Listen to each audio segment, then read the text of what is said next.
Hey, what's up YouTube? I hope everybody's having a great day. Wanted to make a quick video on what a typical turnover looks like.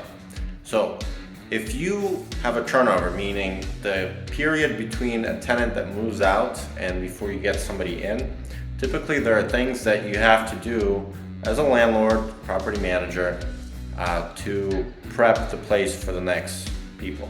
Now, typical turnover means that the place wasn't trashed, that there wasn't any significant damage to the place, but it still required you to do some maintenance. So I wanted to show you what we did on this house, and so you kind of get an idea of what it looks like and what it costs to do a turnover.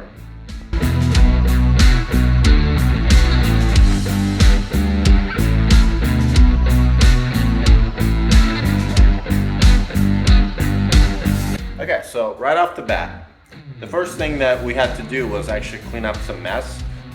There were some things that were left over in this place, and there weren't too many things, but they did leave some furniture, they left some trash, so we had to take care of that, as you can see in these photos. But regardless, once we got all that cleaned up, got all the stuff out of the house, we actually ended up painting all of the walls in all of this house. When we bought this 2 years ago, it was original paint. It was fresh paint actually, but we wanted to get all of our properties to the same color. So that means when we're ready to do some touch-ups, we know what paint color to grab, so we're good to go with that. Yeah, so the other thing we did is we hired some carpet cleaning, and they cleaned all the carpet throughout the house, which only costs about 150 bucks. It's actually pretty cheap. Now in the kitchen, really nothing too much changed. Besides painting everything, we had to clean up the stove and the refrigerator. And typically tenants are expected to clean that out before they're moving out, but these guys wanted to get out and they owed us some money. So yeah, that's all we had to do here. Now we did end up changing the color on the doors, as I showed in the other house. I'm really liking these gray doors. I think they're gonna prevent all the stains that you usually get on white doors from people grabbing them. So we'll see how that does. Now in this bathroom here, this is a half bath. We actually had a toilet leak. So this toilet leaked and they never told us anything about it.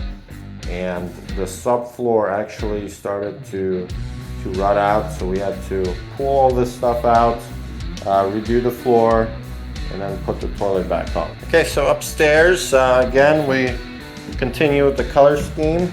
We used the same color to actually repaint this cabinet, and I think it looks pretty nice now. Really gives it a more modern look. And as far as the bathtub, we just got a new shower curtain. That way it freshens things up a little bit.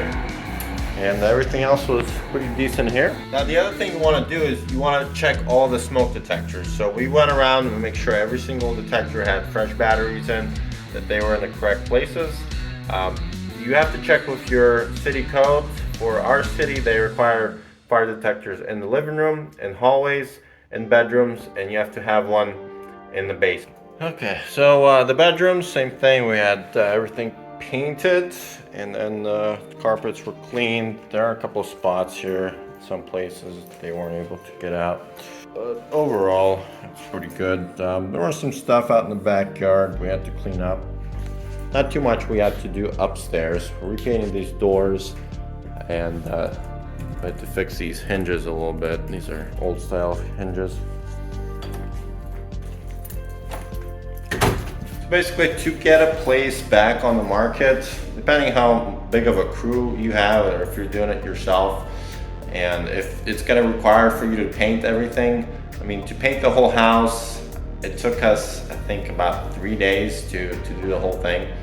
But you know, we had some help and stuff like that. So if you're by yourself, you can kind of plan on a week of painting if all the walls require paint, and then clean up all that stuff. So this house got turned around relatively quickly. I would say it was about 2 weeks for the amount of work that we had to do. And there are small items we had to touch up and stuff, but what you want to do actually is, you know, as you're doing the turnover, as soon as you get rid of all of the garbage and you know, it's semi cleaned up, you want to list this place, because most likely you already have photos from when it was listed before, and you can use those, you can post it, and that way your timeline's parallel between you doing the renovations and then you're actually screening the tenants that are putting in their applications and stuff like that. So you're shortening your wait time on trying to find a good candidate to move in. And oftentimes we show a place that is in middle of renovations, which, you know, tenants, they understand that it takes a little bit of cleanup, it takes some touch-ups before it's ready to go. So I've never heard anything negative about that. Now that's just a tip out there, and hopefully your turnarounds go quickly. Hopefully you don't have a lot of destruction like we had in our other house that I've showed a few weeks ago. So I hope you liked this video. If you found it helpful, give me a thumbs up. We're still trying to grow this channel. If you haven't subscribed yet and you like this content, please do so. We'll see you next time. Thank you guys.